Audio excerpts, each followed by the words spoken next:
have this conversation with you again. I know we did have a conversation a few months ago, and it was lovely. And I'm like, wow, you've got to come on the pod to share a lot of nugget wisdom with people in our community. Especially as you have a lot of experience, running Amplify Black Women cause, which is a social cause to help women and yeah, basically in the area of finance, career growth, mindset, which is really great. And really inspired by that work. And for today, I wanted to learn on your experience to Mm. share some of your journey as an immigrant here in Australia, some of the issues you've had to navigate. We both know, and we've had that chat. It's tough being Yeah. especially a black woman here in Australia. How challenging that journey was, and how you've been able to navigate several issues to be able to get to where you are today. By the way, as a lawyer, and you practice, law in terms of government law and personal injury, which is great. And any other advice you have in terms of career, finances as well, we'll touch on. So I'm really, really excited. And guys, this is a good mine, I would say. This conversation, I am definitely pumped. But just quick intro, Annette, for people that don't actually know anything about you and they're meeting you for the first time today, Yeah. how would you introduce yourself? I want to start by saying thank you, Noah, for having me on the podcast. I'm really excited to be working with you and Sync Skills to have some really important conversations. Okay. And a bit about myself. My name is Annette Cole, obviously. My Yeah. name is very Caucasian. So oftentimes when people hear my name, they're not expecting me to be a black person. Black person, yeah. But I am African. I was Yeah. born in Sierra Leone in West Africa. Yeah. I came to Australia as a refugee. We were fleeing the civil war at the time, Oh. and I was only 3 years old when I came with my family. So I Mm. don't remember anything from back home in Sierra Leone. Haven't had the Wow. chance to go yet, unfortunately. Oh, So you haven't? Wow. no, yeah, it's something I wanted to do this year, but I'm seeing how it goes. My Yeah. mom tells me there's a bit of political unrest with the recent election and everything. Um, Wow. but I hope to go in December this year, if not next year. That's sort of the Yeah. plan. It would be great. I mean, I'm sure sometimes you're like, how I wish I could just, go. And Australia is so far away from Yeah, it's so far from Africa. everything. Yeah. Yeah. Um, but I mean, I've grown up here, but I've still got a very strong tie to Sierra Leone. I speak the Yeah. language fluently, speak it at home, speak it with friends. Mm. I eat the food, cook the food, attend events. So I still Wow. very much embrace my Sierra Leone culture. And Also, though, because like a lot how? of people, when they especially come in that young, they Yeah. just like lose track. They can't even speak their language. How was it, possible that you're deeply rooted still? I have to thank my mom because she really ingrained in us, from a young age that we're going to keep aspects of Sierra Leone here in Australia. So she Oh, spoke, that's lovely. we speak Creole, it's a broken English. She spoke it to me growing up, and I had to Ah, respond back in Creole. So that's just how I became Creole? fluent. Yeah, it's like a broken English, similar to Nigerian pidgin. Ah, so you sabi wetin I dey talk right now. I sabi wetin you dey talk, I dey understand am. Wow! Oh, it's quite similar. That's great. Yeah, you see, like you can understand me, I can understand Yeah, you. Mostly, sometimes Nigerians, when you speak very fast, I have to think about yeah. what to say, but I get the gist. Wow, wow, that's great. I mean, we're both West Africans, Yes. so yeah, it's pretty close. Wow, that's great. I didn't know that. You see, Yeah, um, and it's fun code switching, like what I just did, yeah, it's yeah, yeah. Oh, I can that's sound so very cool. light, very Australian, and then, Wow. when I get on the phone, it's very different. Yeah, yeah. Oh, that's so cool. I mean, like, the funny thing is that being in Australia, I've met more Africans than when I was actually like back home in Nigeria, and Oh, it's, that's some of the benefit that you yeah, get, that multiculturalism, you know. yeah, And I think it's so cool. Now I'm learning that we actually speak like similar broken English as yeah. well, which is great. What is your food like, though? What's like We some of your popular cuisine in we Sierra have Leone? some similarities. I mean, we have like jollof rice, which is Oh, you different do? from yours, less tomato. Um, Ah, but we also have okra soup that we eat, oh, and we eat a lot of leaves like potato leaves soup, cassava leaves soup. oh. Do you chop your okra as well? Yeah, You do. I know the yeah. Asians sometimes we chop it big and that's the okra. No, no, no, not like that. I Ah. recently also found out that African Americans eat okra, but they fry it. It's called Yeah, yeah. I fried mean, okra. It okra sounds, is used different ways. Sorry. yeah, it's like foreign to me because I was like, oh wow, I've never thought of frying it. You know, we cook it in the soup with the meat and everything. Yeah, exactly. I like I would like to try your meal one day. Like I'll Yeah, look one for day. Sierra Leone. Oh, Yeah, that's so cool. Um, all right, that's great. So we learn about food, and so coming here, that young, you were yeah. just 3 years old, and what, like I'm sure there were a few challenges growing up in a space where I don't know, like here I realize I'm black. So for Yeah. you being that young, and I'm sure maybe like you're one of the minority in class in pretty much everywhere.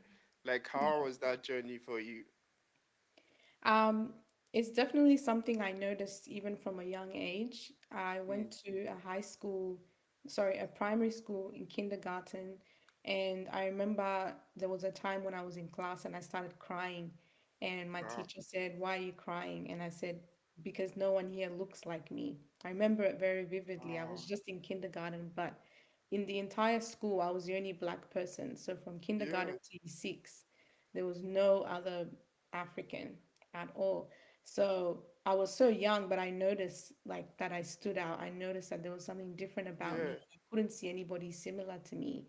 And I remember crying, and my teacher, she took me outside and um, she comforted me and she said, Mm, you know, I may not look like anyone here at the school, but I'm welcome and I'm accepted and that I'm a part of the school community. And then I remember that conversation because I immediately felt better. But as wow. I've grown up, I've always reflected on that. Like I was so young, I was only like 5 or 6, but it's something I was able to pick out, which means it was just very apparent. You know, it doesn't matter the fact that I grew up here in Australia, I Yeah. still have black skin. Yeah. And so I'm still going to feel like an other sometimes, you know. And I had another experience in high school that was quite challenging because I moved to a school in year 9. And when my mom moved me there, the school had placed me in the English as a second language classes. So all the classes they put me in were for people who had recently arrived. So now I was in year 9, I was like 14. So obviously I've been there since 3. I know English. But they did that just on the basis that I'm black. You know, they saw a new black family come and enroll a child. So they said, okay, Yeah. we'll put her in these classes. And I didn't realize at the time the impact of it because I was just a teenager, you know, I was just like, I don't really care about school anyway. But when my mom found out, she was determined to do something about it. So she called the school and set up a meeting with the principal and expressed her anger and frustration that they hadn't tested me because that's the usual process. You know, when you have a Yeah. new student, you give them some Yeah. tests to find out their capacity, what sort of classes to put them in. But they had just put me directly into those classes for people who don't know English. And the principal apologized and said it must be some kind of mistake. But my mom wouldn't take the apology and she just withdrew me from the school immediately. And at the time, I didn't really understand. But growing up as a Yeah. black woman now, I see that my mom was actually advocating for me. and that it was very important. And, she saw that I was being treated differently and it wasn't right. And so that really inspires me, like even to this day, to stand up for people, to advocate for those who don't have a voice or who don't even realize that they're being treated differently, treated discriminatively against. Wow. Wow. That's so powerful. I mean, seeing that happened, I'm so sorry, at a young age, I mean, can be very, very challenging. Even at this age for me, like, I feel so much nerves sometimes when I get into some high stake rooms and I'm like Yeah, the only black person. And I'm like, oh, trying to relate that to you as you're young and everywhere you see your blackness on yeah, display, and you have to think about it. More importantly now, the way things are so polarizing, the political space, yeah, the way immigrants are being like seen like the problem. I'm looking at the young people now that probably like similar situation and don't have that mm, comfort, that person to tell them, sorry, you're part of us, you're yeah, welcome. Rather, they may be getting comment like, go back home, you're not yeah, welcome here. Hopefully the kids don't do that, but there are some people who have that view that that attitude, you know what I mean. So yeah, totally can relate on that level. So must be really, really challenging, and I can see why you're so passionate about helping people, advocating for people. So thank you so much, for that. So that experience, now as you became more aware, about the impact, did that in any way like shape what you studied in school, and your law background now? yeah. Um, yeah, so I decided to study law purely to help people. I Mm, wanted to do something about challenges and injustices that people face.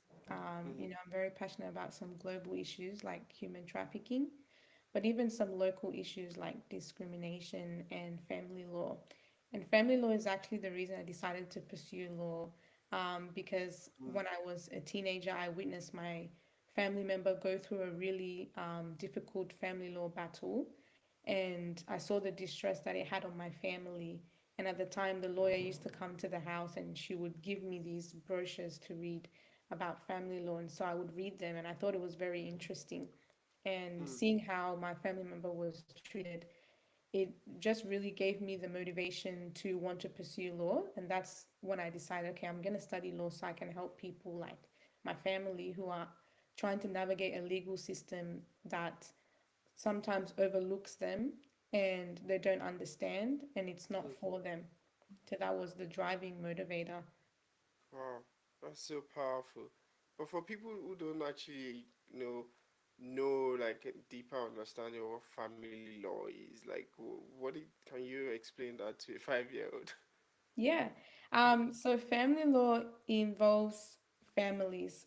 So it's everything from divorces and Mm, separations, orders for parenting where there's children between two adults who are now separated, and mm, property settlement as well, where there's a separation and there's properties and assets that are jointly owned. And mm, it also involves family and domestic violence. So providing orders that are protect someone who's at risk of harm or protect the children. So that's family law in a quick mm. nutshell. Wow, and that's what you do right now, or like, I did do it previously, but it was quite heavy. I had a yeah, dream when I was younger to practice family law, but then when I got into it, it was a bit too much for me. And I think I learned from that. Sometimes, you want something in one season, but as you grow and develop and, yeah, circumstances change, it might not be exactly what you want, but that's okay. And it took me a long time to learn that because sometimes we force ourselves to stay in places that we've outgrown or yeah. places that don't benefit us anymore. Wow, that's so powerful. How did you come about like, wow, this is not what I want to do. Now I know what it is, um, and I think I should pivot. Like, how did you come about that? What experience shaped that? I think just the complexities, because it was interesting to learn about, but in real life, it's very complex, and Mm. particularly separated partners can be very vicious towards each other, and you kind of being in the middle. There's a lot of emotional distress, anger, frustration that gets taken out on you, and it can take a toll on you. Oh, wow. Really? So Yeah. they're not like professional in the midst of that. Like they're both like going. No, because the other party sees you as like an enemy, like, you Oh, so it's like you're representing someone that doing they one used to person. love, Oh yeah. but now they hate. So you representing that person is like you are now the enemy. Ah yeah. So it's different from mediation where you're like trying to. There's a difference between that and mediation, right? Like, is Well, it mediation arbitration is or is mediation? actually required before you can take a matter to court. So like if Yeah, you want to get a divorce, or you want parenting orders or property settlement orders, you have to first show the court that you tried to go to mediation. So yeah, that's something that the government has put in place to try and reduce the amount of matters going to court, because for some families you can resolve it in mediation. Just having that third party there who's neutral and is able to guide you towards negotiation, it works for some yeah. people. And if it doesn't work, that's when it's an option to go to the family court. Wow. Oh, yeah, that makes sense really because else it would just be small escalation and then Yeah. it goes to yeah, it really makes sense. So let's talk about like in your experience some of the discrimination that you have seen, you know, Africans or immigrants in general face here in Australia, and you have vast experience, you know, growing up here. Like what are some of those discrimination? I ask because there are so many people now that have Mm, moved here recently, I myself included, and I've got a young one. It's gonna go to school in a bit, and mm, it's kind of like in that exact situation where, for example, his childcare is the only black person yeah, in the childcare. And I look around, I'm like, oh God, the first day it was so tough for me. I'm like, oh my God, but anyway, they have like some monitoring things. You can see the yeah, activities and what they're doing to a point, but obviously it's not 24 hours, it's not surveillance or, like yeah, anything. So, what advice do you have, like not just childcare, you know, every yeah, level, you know, what advice would you have to give parents like us to help our, you know, our folks? Like your mom advocated for you yeah. is one, yeah, I think the best advice is that knowledge is power, because mm, when you know something is not right, you then have the power to speak up about it and to yeah, take action. The story I shared with my mom, she knew that wasn't right. If she yeah, didn't know, she wouldn't have spoken up, because she yeah. would have thought it's a usual process. So it's important to know your rights and the rights of your children when you're advocating for them. When it comes to parents and schools and daycares or childcares, there's going to be policies that you signed. You probably didn't read them, but Oh, there's I did definitely not. Oh. policies. No, to be fair, I had a look because also Yeah, out of like I'm looking for comfort. I did look at, but I didn't sit down, you know, take note and yeah, really understand every single thing yeah, because it's a big document as well. Yeah. So yeah, of course. Yeah, it's quite overwhelming. Um, but most places are going to have some kind of policy around bullying, harassment, and discrimination. So knowing your rights is going to help you to advocate when those kind of issues do come up, whether it's your child at school or even for yourself, and we can get into that advocating for yourself in the workplace. yeah, brilliant. I mean, today we have AI and all of that. But before we get to AI, Mm, how would you just mentioned knowing what is right, having that information and education, if that's the first step, right? So yeah. what are is it as like simple as you get that contract or term of business or term of whatever, you go and read it, but it's overwhelming, let's be honest. Yeah. So is there any shortcut or strategies to to help busy parent navigate through that, still get enough knowledge? And I know AI can help, but like in your own view, what do you think?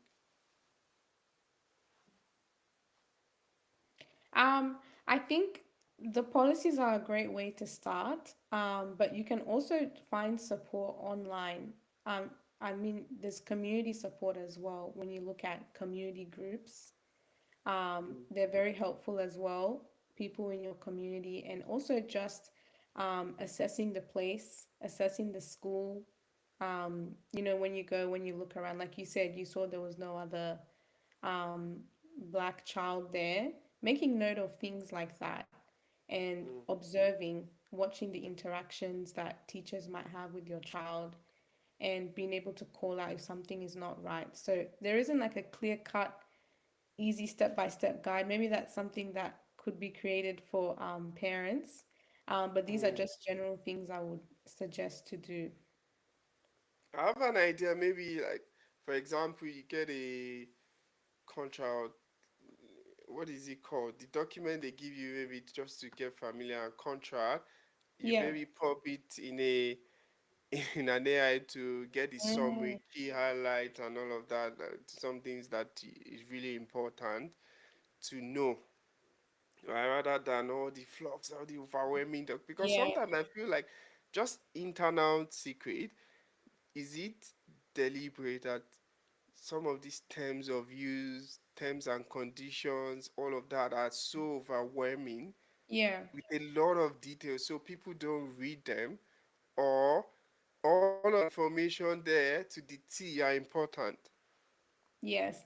I actually believe that is a tactic. I Yeah, think you do. some of the policies and terms and conditions are worded with so much legal jargon that you wouldn't even Yeah, understand what you're reading, even if you read it. But if an issue then comes up, they'll then point you to that section and say, okay, well, you signed it here. yeah, yeah. That's my thought. Like, oh my God, so many. I read like I can't really understand this document, and then you just get disinterested, and then you just Yeah. junk it. Like, oh, anyway, we're gonna sign it because you don't have a choice, right? You've got to sign Um, it. And just oh, quickly, what you're touching on is contract law. So I mean, you don't have to be a lawyer, but contract law, just some simple principles is very important to know. And one of them is unreasonable terms in a contract. So, mm, although you might not understand it, let's say there was an issue, you can always argue that it wasn't explained to you, especially if it's like, a unique term in a contract. Like, mm, if you sign your child up to this daycare, you have to um, pay an extra sum of 50,000 per year. That's something mm, huge that should be brought to your attention. It shouldn't just be sent to you in a contract. So there's yeah. protections in the law for contracts that are unfair and unreasonable to a party as well. Oh wow. Okay, that is great. Good information there. Let's talk about now employment. So Yes. two part I want to touch on. Like first, as a black woman, the discrimination in your even to get a job.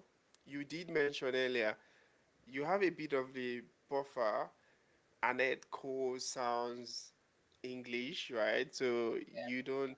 But for me, part of the reason why I started using my middle name, which is Noah, Mm, is to mm, avoid that layer of like yeah, discrimination that I've experienced firsthand. Because my other name is Oluwagbenga, and it just happened that when I was applying, yeah, I was just not getting opportunities, even yeah, calls, because one time somebody told me, "Wow, your name is quite long. I struggle to pronounce it, and I don't want to offend you. So mm, would you consider? I just tried to call you because I really found that you match this role, so I took Yeah. the extra step. But would you kind of, you have an English name? That was when I realized that, oh my God, maybe this is something I should pay attention to. And I started using, Mm, and I was getting yeah. more calls, right? So I Yeah. saw that, wow, this is a real thing firsthand. So in your own experience, you've also shared, people assume that you're not a black woman, right? Yeah. So are there other like situations or discriminations that you felt, um, Yeah. so far? Yeah. Um, I think what you've shared is something that is very common, not just against Black people, but just people of color who have Yeah. cultural names or names that I guess white people cannot understand. And it's really upsetting when people have to change their names, like yourself, or feel like their application is deterred just because of their name, because that just is not right. It just doesn't capture the capabilities, the skills that someone can bring to an agency, can bring to a company. And I think in Yeah. that space, so much more advocacy needs to be done, because at the end of the day, humans have their bias, Yeah. and bias shouldn't affect your career progression. It shouldn't affect your economical security, because at the end of the day, not being able to get a job because your name is affecting your financial literacy, because now you're not financially secure because you can't get a certain job or you can't move up in a certain field. Yeah. So that's actually something I'm also passionate about. And for me, it's like the flip. I've got a quote unquote white name. And Yeah. usually when I go for an interview or something and, they call my name and see me stand up there, you can see the surprise a little bit on their face. Yeah. Oh, okay, Yeah. yeah, come in for the interview. Yeah. And I've had some instances of strange comments. There was a time I got a call for a job, and they asked for my ethnicity, which looking back, that was odd.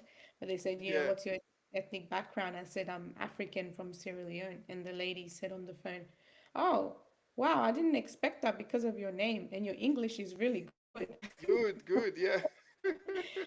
And, that conversation just threw me off. And she tried to set up a time for an interview. And I said, I'm no longer interested in this application, because that really rubbed me the wrong way. And I was like, I'm not interested in working for a company that this is the representative that they have calling me and making a comment about my English and my ethnic background, because comments like that are microaggressions. And I'm not sure if you've heard of the term, but it's coming up a bit more now with the next generation, everything speaking out more. But those little comments about how you speak, about how you look, about where you're from, are aggressive in a micro form, and they Mm, make people of color feel uncomfortable, and they don't create safe spaces. And I think a lot of times people don't even realize that they're saying microaggressive comments, especially in Australia, because one thing about Australia, the racism and discrimination is very casual. yeah. It's not very overt, like, you are black. I don't like Yeah. black people. But Yeah. it's just the microaggressive comments that it's still racist what you're implying.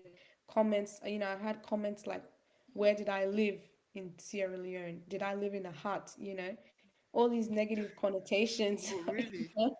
And it's Someone it's said just that so to you? rude. Wow. Yeah, it's just so rude to ask those questions, especially at work, because I still see work as professional. I think Yeah. some non-black people, they intertwine it too much and they don't separate. Africans are very much like, we're here to work and we keep outside things outside. So Yeah. sometimes I get asked personal questions, and they're not relevant, and they're also offensive. And in the past, I was Yeah. never able to speak up. I was just quiet. I just laugh it off, because that's how Australia is, very casual. Like, oh, just have a joke. I didn't mean any harm. Like, come Yeah. on, mate. Australia's culture is very much like that. And while it's Yeah. good to be laid back and easygoing, it's also important to speak up and educate, because education is powerful, and it could be a simple mistake, it could not, but it's our responsibility to say something about it and educate that person. No, I think that is super advice there, because the other day I was like, oh my god, some people would ask me, oh, where are you originally from? Like, where are you Yeah, originally from?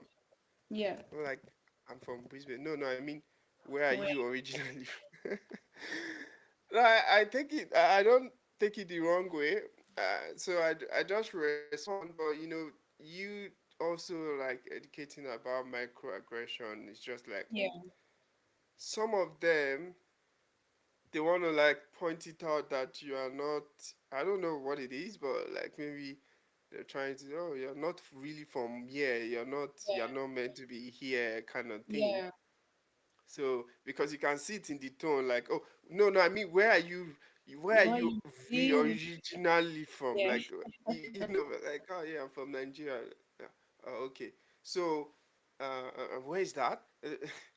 yeah, So yeah, anyway, thank you so much for that. So next thing I wanted to really educate myself on is, so as a black woman, beyond all of this discrimination, given that you studied here, yeah. right? Did you also face like challenges trying to get into professional work, or it was just easy because like you studied here, you have a name that is, discrimination proof in that sense, if that makes Yeah. sense. Did you still face challenges, or it was like the culture? You were born here, you studied here. Sorry, you were here very young. You studied here, pretty much lived most of your life here. Did you face any issues? I would say I still did face challenges because the legal industry is very full. It was very hard to get a job. It's so overpopulated. So many people studying Mm, law, and even when you get in, when I did some graduate roles, I still felt the need to really prove myself because I'm a black woman.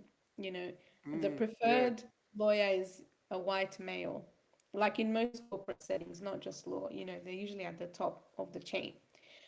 mm, And when you see someone like myself, often the thought is I'm an assistant, maybe to that white male or something, but I couldn't possibly be a lawyer as well. Like there's oh, times where I would have a meeting with a client and they say, "Where's the lawyer?" And I say, "I'm the lawyer." And they look around, "Oh, okay." Because it's really? like they're looking for a particular look of a lawyer and it's not a black woman. I've experienced that before. That is tough. Yeah. Like on an ongoing basis, that is tough. Yeah, and so I mean those kind of things like they mess with you like mentally because you get in this space of like constantly having to prove yourself and it's like you're trying to survive in this corporate world. You Yeah, often hear it said that black people have to work, two, three, four times as hard as a yeah, non-black person, and a lot of times we work very hard and we still don't get promoted. We still don't yeah, get elevated to those positions. Why is that? And that leads to less representation. You don't see many black people in positions of power or up high yeah, in leadership. If you yeah, do, it's like one yeah, per like 1 million, especially in Australia because we're already so little here.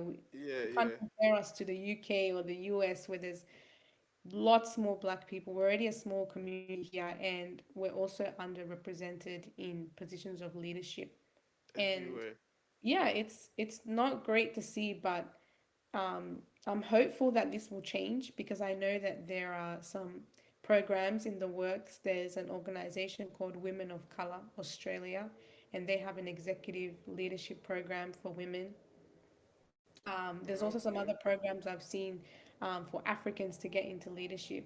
And I love to see that because I think it's 2025 and it's about time. There's a lot more of us here now than there used to be. Australia Yeah, doesn't have as much migration of Africans compared to other continents, but still yeah, we're growing and there's a lot of us here with a lot of potential, a lot to offer. And I really want to see us grow and excel. And I might Yeah. just add this, there's one thing that I particularly want to change, and it's this idea that Africans can only do one type of work in healthcare. I've heard so many stories of people coming to Australia and just being pigeonholed down that path. Like, okay, you're here, I've got you a place, I've got you a job, just this support work. That's all you're gonna do. That's all you can get. So immediately, like, it's like we're telling our people there's no hope for you, and we're not allowing them to realize their potential, and they get stuck in this mindset, Oh that my God. we It's coming from Annette, not from Noah, because I get bashed. I actually reduced it, changing message really deliberately, yeah, because just for my mental health as well. I'm super proud, like what we're doing at Sing Skills, we've been able to change a lot of people's mindset to be more, to dare to be more, to shift that mindset, which is the biggest thing to yeah, actually get done, right? People are stuck in the yeah, mindset. So it's so interesting hearing from you. I had nothing to do with it, but that advice you just gave, like that is our mission. Like it's like an endemic. Like everybody, most mm, people that are coming here, they've got that advice. Oh, you have to start here, do this work, and some people just get stuck there, no hope, you know. So yeah, on the back of that, so thank you for that. That is like so powerful. I hope people listening just take that advice really. But like as a lawyer, yeah, I've got a couple of people that have come here. They are lawyers back home, in Nigeria and Africa, and yeah, they're kind of like stuck. Back to the job you've just mentioned, support work, youth work, all of that, because yeah, that is what they feel like is their only hope right now. Do you have any advice? I'm sure you would have some practical advice for someone, for example, that studied law yeah, or they practice law back home. I literally have people. In fact, one of them is even working for us right now, yeah, trying to gain some experience doing our compliance, contract, all of yeah. those kind of things. So, what is your advice for such people? My advice would be, firstly, like what you said about the person you referred to get that experience. I think the good thing about law specifically is there's so many law firms, and it just takes some persistent um, pushing forward. So, contacting like every law firm in your state and just explaining that you would love to work with them, volunteer time if you're able to, just to gain that legal experience, because experience is everything in the legal industry. Even sometimes here you've studied law, but if you don't have experience, you're not going to be as favored, even if you studied law here. So if you Yeah. studied overseas, I would be looking at reaching out to different law firms. I would also reach out to people in the community and network. I've recently found so much value in networking and even in the Hmm. legal industry, attending events. It can be for Black people or just general. There's organizations like Australian Professionals of Color and African Professionals Australia that you can reach out to that might be able to connect you with a lawyer. Those organizations also have mentoring programs where you might be able to connect with a mentor who can help Hmm. you with your resume, who can help you with job ready skills, interview practice. It really takes a lot of determination, because I will say it's not something that can happen instantly. Yeah. It's not very often that you'll move and you'll just get a job straight away.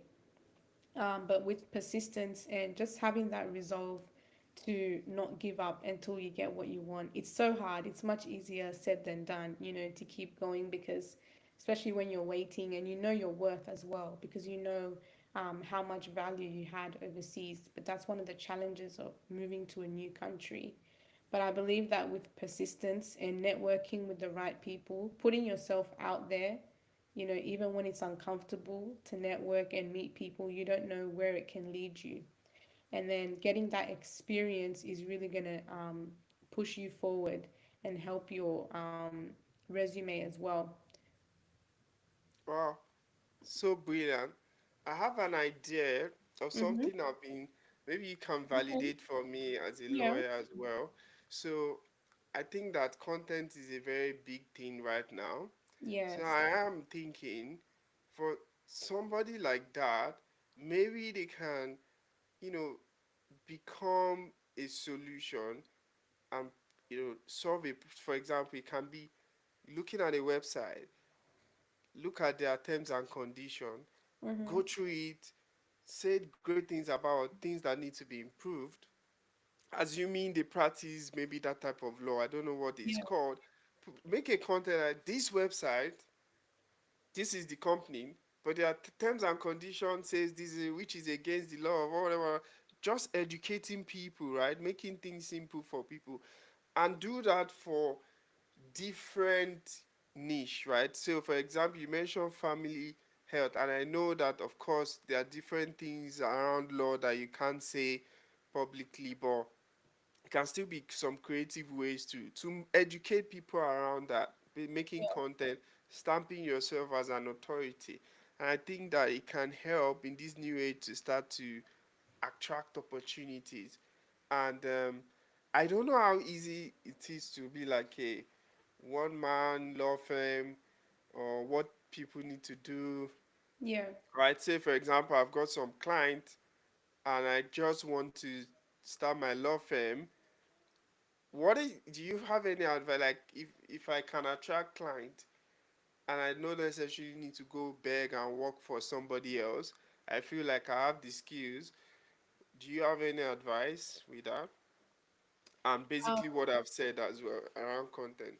I think with the content idea, it sounds really great. I would just be cautious of defamation claims. Um, Yeah, you're speaking on another business, and if it's in a negative way, that's going to deter people from yeah, yeah, using them. They could try and sue you. So just maybe a disclaimer that is just for educational purposes only. You can even reach out to them before you post it and yeah. just show your intention. um, and then the second part of what you said, um, can you just repeat that again? So now let's say I've creatively done and educated people around that space, and then some clients want to work with me, Oh, but yeah. I don't have a practice, I don't have a Yeah. like, how can I go about, setting up, Um, and is so it the easy or no? uh, well, the first thing is to make sure that you're qualified here. And there Yeah, will usually be an admission board in each state, the legal profession admission board, that you can contact and just state where you're from, the qualification that you have, and they'll tell you what's required. You might need to do a short course, you might not need to. You might just need to register. So it's important, that should be the first step, moving here and wanting to practice law here, is to find out what you need to do to be qualified in Australia. And once you have those qualifications, part of it will be a course on managing a legal practice. So you will learn how to set up your business here. And then of course, you're able to um, attract clients and handle their legal matters. And I think the best way to get clients is networking, like I mentioned before, putting yourself out there, whether it's online or in person, but putting your foot forward. And I think also distinguishing yourself from other law firms. What can I do that's different? What's a small detail that I can pay attention to that other law firms don't? That's mm, something I learned from the book, The Diary of a CEO by Stephen Bartlett. yeah, lovely. Yeah, he talks about, just having something in your business that Yeah, most people overlook, but it's something that you're actually going to focus on. That's going to make you stand out. yeah, lovely. That makes sense. You've talked about networking a lot, and a lot of my audience, they struggle with that. Even I struggle with it a lot, Yeah. right? So sometimes, especially because I live in the regional area, it's like 1.5 hours to drive down to the city sometimes where most of the events are happening. And again, as I said, sometimes psychologically, I'm like, okay, I'm going to be the only black person in this place. Yeah, This is not like my safe space yeah, necessarily. And sometimes if I say, okay, let me use the train, then it's like 2.5 hours to get to the oh city wow, and coming back. yeah, So, like, I have to be very deliberate. The event has to what it like it has to be very planned for me to get out, at least to do physical networking. What is yes, your advice? How should I go about networking and yeah. building that, network? I think when it comes to physical networking, you really just need to push yourself. I know exactly what you're saying, because it's something I've experienced. And I'm not the most extroverted person. Mm, So for many years, I didn't network. It's only something I've started doing in the last year, because I was just, I don't want to go out and talk to people and make conversation. I'm not good at making conversation. I get awkward. I get shy. It's kind of daunting just going to approach someone that you don't know and yeah, talking about yourself or finding a topic to talk about. But I've learned that the first time is hard, but like with anything, with practice, you get better. You get more yeah, comfortable. You feel more relaxed. yeah, And some things you can do to help, before is like breath work. You can take a deep breath. You can do something fun before to take the pressure off, so you're not too tense. Listen to your favorite song or something. When before you go to the event, even just like rehearsing in the mirror what you might say, practice talking to yourself.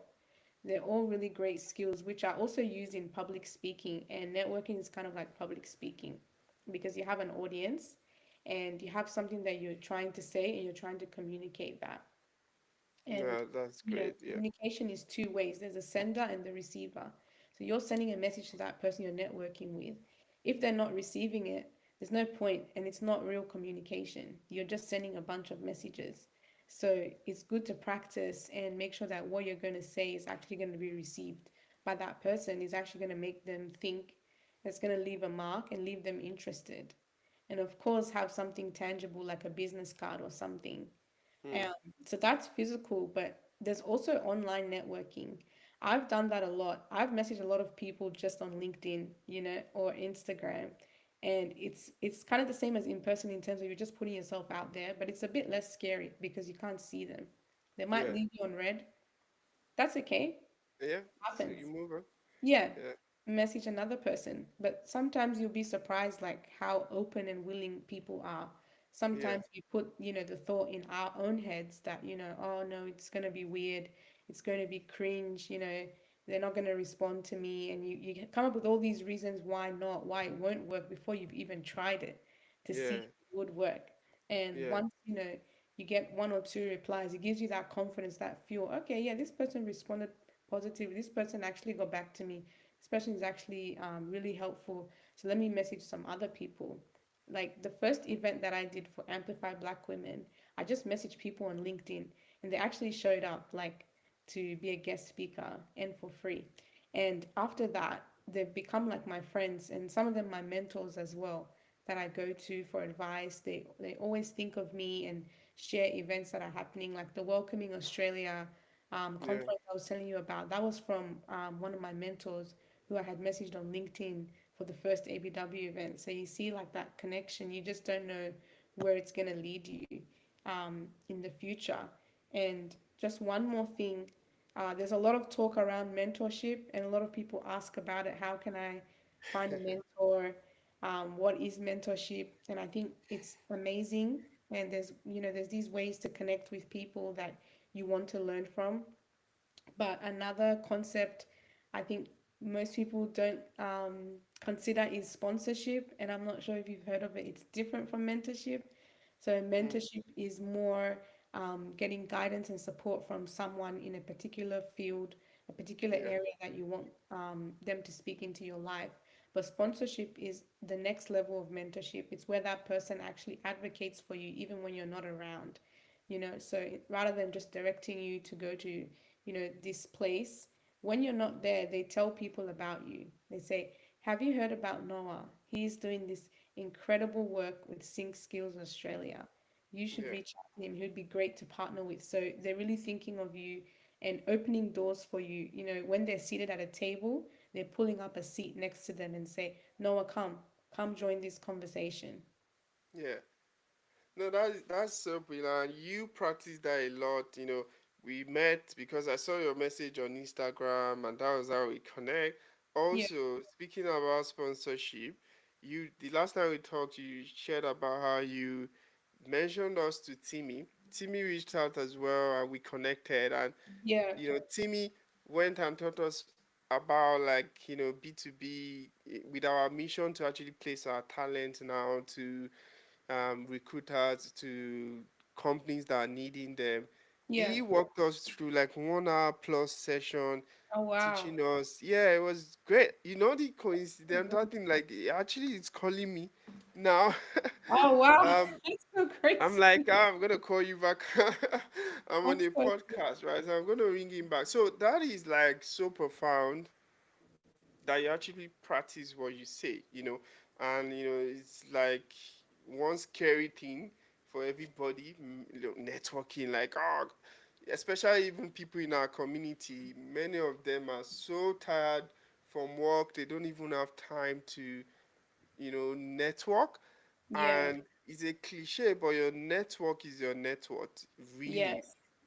It is. I've gotten so many opportunities from people that know me, Mm-hmm. and these days is even people that know you, not so much about people you know.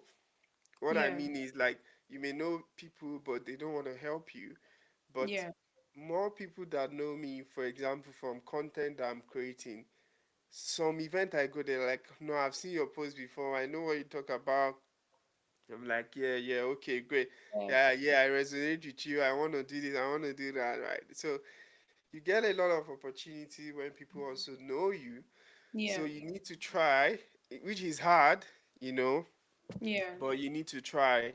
And one other thing I wanted to mention is that um, my own framework for networking these days first is to give value Mm. and focus on, not because sometimes, like, yeah, I want to get a job, so I want to go for that networking event. That's not Mhm. how it works, right? Yeah. You dig your well before you can actually fetch water. So Yes. build connections, like, get to know people, give value without wanting something in return first. Secondly, in the framework is, I want to make sure that I introduce myself and what I do in a way that is memorable. You know Yeah. what I do. You can remember, oh, Noah does this, like you Yeah. mentioned, so you can sponsor me later Yeah. without me even asking. And the third thing is follow up, Yeah. because sometimes we meet people once and that's it. We just move on, Yeah. and the relationship dies. But the follow up, making sure you're building the rapport is also very important, I find. So I wanted to also touch on, like, just leveraging your experience as well, like, so people that get unfairly treated at work. So for example, I've had instances where some people, like, oh, I got injured at work and I can't go to work, and the company are not paying me for anything. I don't know what. There was even one bad one. She got beaten by a dog, and she was like, yeah, they just told me to take a rest. They compensated me a little, but I can't work, and she's losing income. She can't work, and which is really sad. Yeah. So, what is, like, your advice on from that? I know there's fair work for people to refer to. Again, we don't like to read, um, but yeah, from your experience, how do we navigate those kind of situations? Yeah, no, look, just as you mentioned, Fair Work is a really great resource. And it's not just about reading, a bunch of information. It's actually a initiative that the government has put in place to protect people. And immigrants need to remember that you're also protected. You're not separate from the Australians, and don't have that Yeah, mindset of, oh, well, they're not going to care about me. I'm just an immigrant. No, you're very much a valuable part of this society. You add value and depth to Australia, and your story and your voice matters. That's one thing I want to make clear. And so, with that, it's really important to feel comfortable to step up and advocate for yourself. Just like my mom had advocated for me, you need to advocate for yourself in the workplace. And again, knowledge is power. Knowing what your rights is so important. Maybe it's because I'm a lawyer, but whenever I start a job, I read everything. I read the contract, I read the policies, because I want to know. I want to be able to protect myself. Because Yeah, I think also employers take advantage of the fact that people don't read things. yeah. Maybe in the future something will change to make it more accessible, maybe a video rather than document or something, so people can actually engage. Who knows? But knowing what's in your employment contract is important because it helps you with fair work as well. Because some employers might be dodgy and they'll put in terms clauses in the contract that are unfair to you. And Yeah. that's where you can rely on that to take action. So fair work is also good, but I think also outside of legal processes, I definitely recommend keeping notes on everything that happens. I usually send myself an email if something happens, so there's a timestamp on it. You can see the date and the time that it was sent. You can always refer back to it, particularly when it comes to workers' compensation claims. It's important to note that workers' compensation isn't just for physical injuries, it's also for psychological injuries. And if you're in a Oh, situation where you're struggling with the workload and it's affecting your mental health and you can't sleep and you're working long hours and your quality of life is being reduced, that's actually a valid claim under workers' compensation. Many people don't know that, especially Africans, because sometimes we overlook our mental health. We just keep pushing and say, you know what, life is not easy. We have to keep going. But there's times when really? actually need to speak up. Yeah. So when it comes, it's called psychological harm. There's physical harm or psychological harm. So you can actually claim psychological harm. But what's going to help with a claim like that is a lot of record keeping.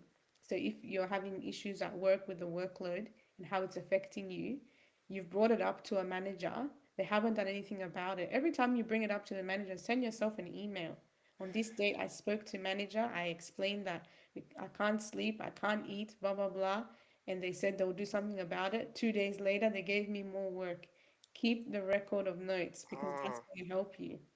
because that was going to be my next question. How do you blur the lines between false claims and Yeah, because most jobs are stressful. We can't yeah. sleep. I'm And like, you say no. even me running my business, I'm like, oh my goodness, I'm And gonna that's your business. You can't yeah, see yourself. like work is stressful by nature. Yeah, So if an employee is also telling me right now, like I can't sleep, well, I can't sleep. I need to make yeah, payroll.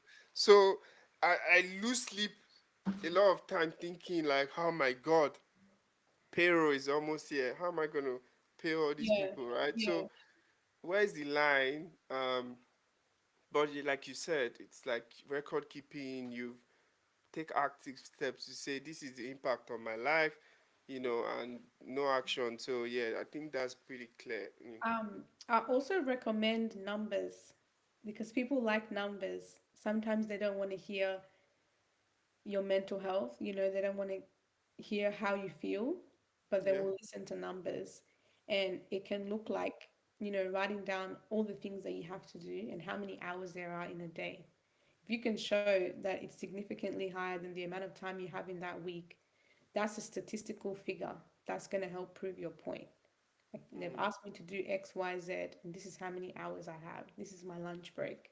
This is mm, how much time each task takes.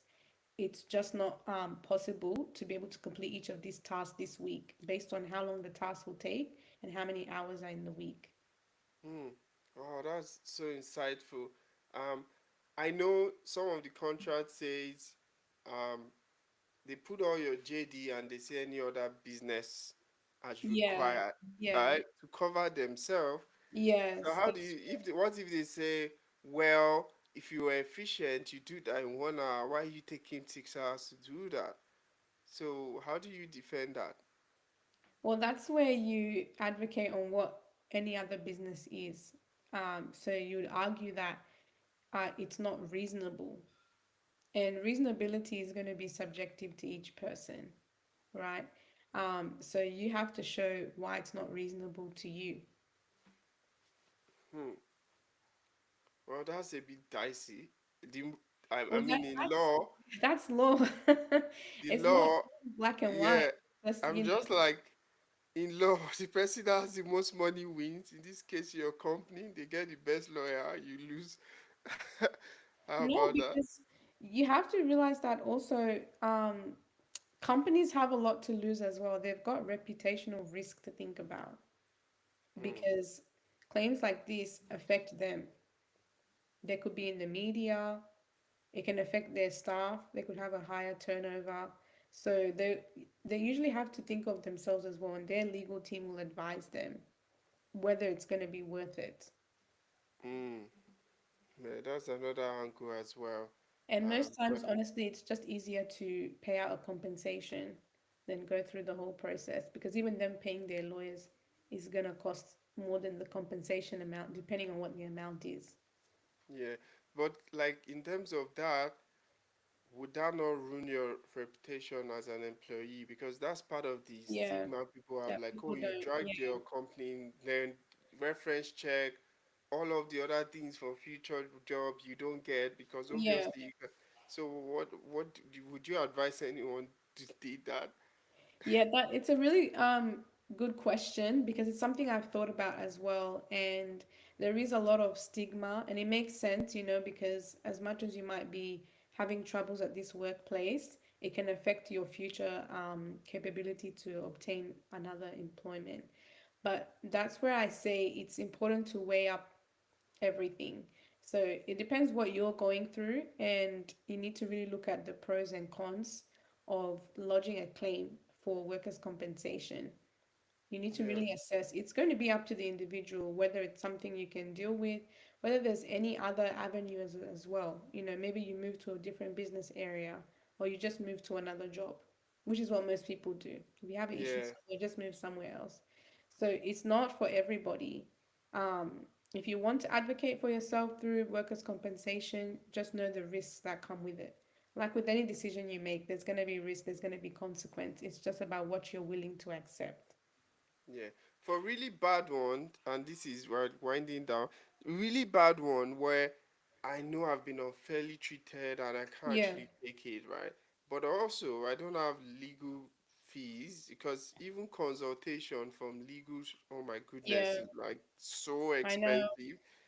How do I? Because that's where some of these things die. I'm like, oh yeah, 1,000 to do a consultation. I'm like, oh, let's dead the idea. Yeah, So how do you? What are there resources like where you can find someone to advocate for you?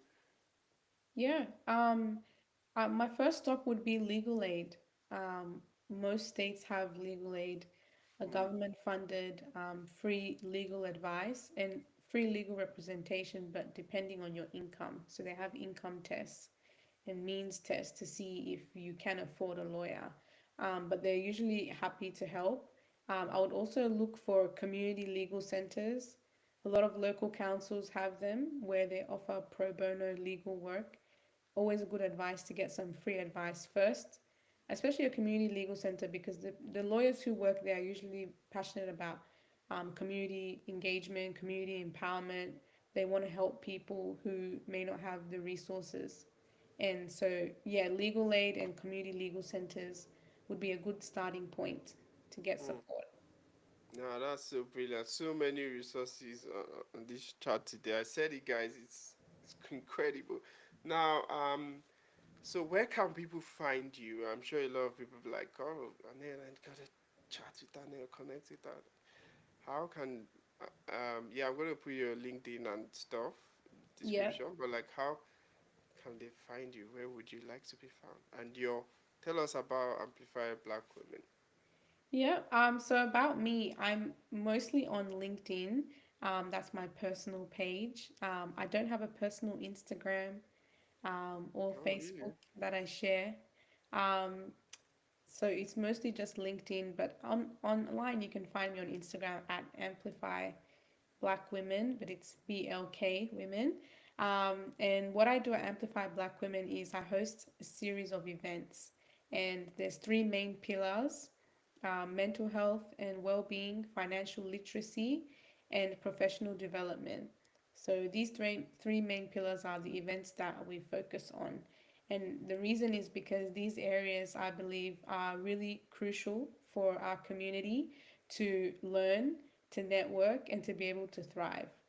And I think all three of them, there's issues, there's challenges that we face, and they're unique to who we are. A lot of times I get asked, why is it black women? Why not black men? Or Yeah. why is it just black? Why isn't Yeah. it multicultural, ethnic, or people of color? And I always say that it's not to exclude other groups. Yeah. It's more just to decenter the focus, because the focus of Black women is not often shown in mainstream spaces. So we Yeah. need our own safe spaces curated for us and by us. But of course, supporters, allies, friends are always welcome. People who are also committed to the cause, who are also passionate about amplifying the voices and the experiences of Black women here in Australia. No, that's brilliant. That is a noble cause. I'm really passionate about that as well. As I said, we're coming to Sydney pretty soon Oh, yeah? as well. So we're gonna connect and have you Yes, please as let a me know. guest. Yeah, I think that's June 28th. Is So we're that doing. Yeah, Black Wealth Connect? is that what? Is that Black Wealth Connect? Because they have an event on the 28th. Do you know Oh Black no, Wealth? no, I don't know No? that. No. Okay. Yeah. Anyway, so it's career day, Think Skills Career Day, basically. So I'll fill you on the details, but yeah, Okay. it'd be great to have you as a guest to share more with people as well. If you're free. So yeah, I'm doing it publicly so that you can say yes, I'm gonna come. So thank you Wow, so you much. really put me on the spot. But Yeah, yeah, I I did. look I forward to did. See getting what more I did there. details. But thank you so much. I've learned a lot. I'm sure when goes live as well, so many people would have gotten value from this conversation. We would like to have multiple of, bring you back on the pod Yeah, pretty soon. And yeah, this is so much value. Thank you so much. And thank you for yeah, having me. I appreciate you. I Thank appreciate you as well, and Sync Skills. Thank you so much for having me. I had a great time. There's so much to discuss. Honestly, the There's topic we so talked much. The time about goes by could talk quick. forever. It But does go for by now, quick. But it's great. We're gonna chat a bit more. yeah, But guys, thank you so much for watching. Please, you know what to do. Subscribe, like, share with somebody. This is a super pack episode, like I promised you. So many details, resources from our amazing guest Annette Cole. You can find out. We'll pop the description below as well. So to the next episode, we see you. Take care. Bye.